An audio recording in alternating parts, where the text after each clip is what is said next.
Votre papa? C'est ça? Mais bien la vie, votre papa. Voilà. Bon coup de fourchette, hein? Hein? Bon coup de fourchette. Et on ne s'ennuyait pas. Hein? S'ennuyait pas, il se prenait pas au sérieux, votre papa. C'était toujours, il y avait toujours une connerie à dire. Hein? Ça a créé quand même pas mal de conflits avec votre maman. Hein? Ça a créé pas mal de conflits avec votre maman qui lui demandait de reprendre le sérieux, mais lui, où il n'en avait pas envie. Et il s'engueulait souvent par rapport à ça. Même s'ils s'adoraient et que c'était chien et chat et qu'ils pouvaient pas faire grand chose l'un sans l'autre.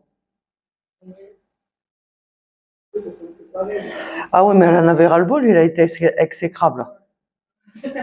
Elle savait jamais où il était, ni quand il rentrait. On savait quand il partait, mais il ne savait pas quand est-ce qu'il revenait. Hein? Et puis, il n'y avait rien qui était sérieux, il n'y avait rien qui était grave. Ouais. Voilà. Et il me dit, elle n'a pas compris que la vie, elle était faite pour être vécue. Et que lui, il n'avait pas d'attache, il n'avait rien. Alors quand je dis pas d'attache, c'est parce qu'il vous aimait pas, d'accord? Mais qu'il était en totale liberté et qu'il faisait ce qu'il voulait quand il voulait. Voilà. Le seul sérieux qu'il pouvait avoir, c'était d'arriver à l'heure au boulot, mais il en repartait avant l'heure. Ou juste à l'heure, il n'allait pas faire une heure de plus. Hein. Oui, mais bon. L'important, c'était d'arriver à l'heure au boulot. Voilà. Après, il en repartait juste à l'heure, il n'aurait pas fait parce qu'il y avait la vie à vivre à côté et les copains étaient plus importants que la maison.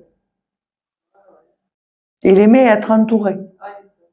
Il aimait être entouré et il aimait la convivialité. Il aimait les partages. Il aimait la bonne bouffe. Hein. D'accord? Il n'y a que ça de vrai. Voilà.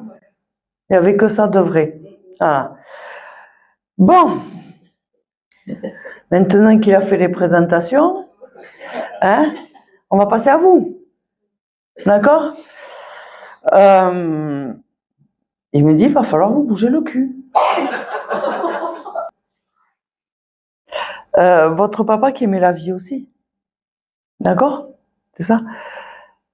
Ou là, vous vous êtes stoppé, arrêté de vivre un petit peu? Parce que, ou du moins, stopper les sorties. Il vous fait dire d'aller danser. D'aller danser, que c'est important. Vous dansiez, vous alliez danser et vous avez arrêté. C'est ça? Il vous fait dire d'aller danser. Que c'est ce qui va vous remettre sur le chemin. D'accord? Pour lui aussi, c'était important d'aller danser et d'avoir cette joie de vivre. Voilà. Alors, il me dit, il faut que tu prennes conscience qu'on n'est que de passage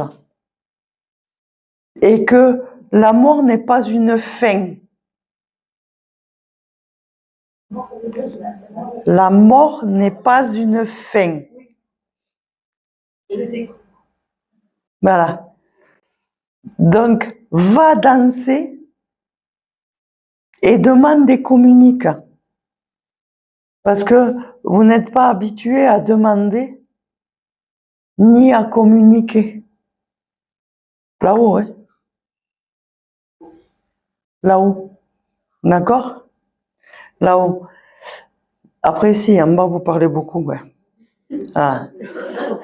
Donc, que vous parliez autant en haut qu'en bas, quelque part. Et que vous allez recevoir des messages qui vont vous surprendre. Alors, qu'est-ce que vous faites dans la vie? Je suis assistante sociale. Ah, parce qu'il me montre votre main avec un crayon, comme si vous alliez écrire quelque chose qui va être publié.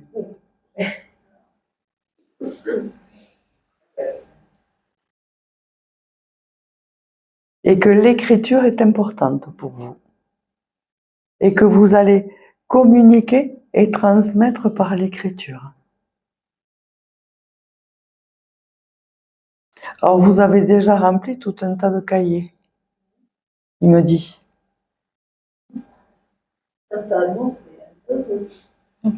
Vous les avez dans votre bureau, sur le côté droit là.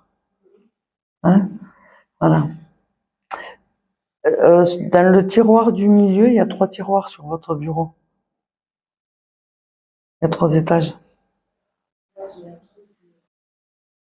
À 3 étages. Voilà. Enfin, il y a le 3e tiroir où ça prend la poussière, il va falloir les ressortir et que vous les... Oh, il y a le 3. Où ça prend la poussière et ça va commencer à partir de là. D'accord? Et dans ces cahiers, vous y avez mis toutes vos mémoires, pas toutes ou une partie de vos mémoires.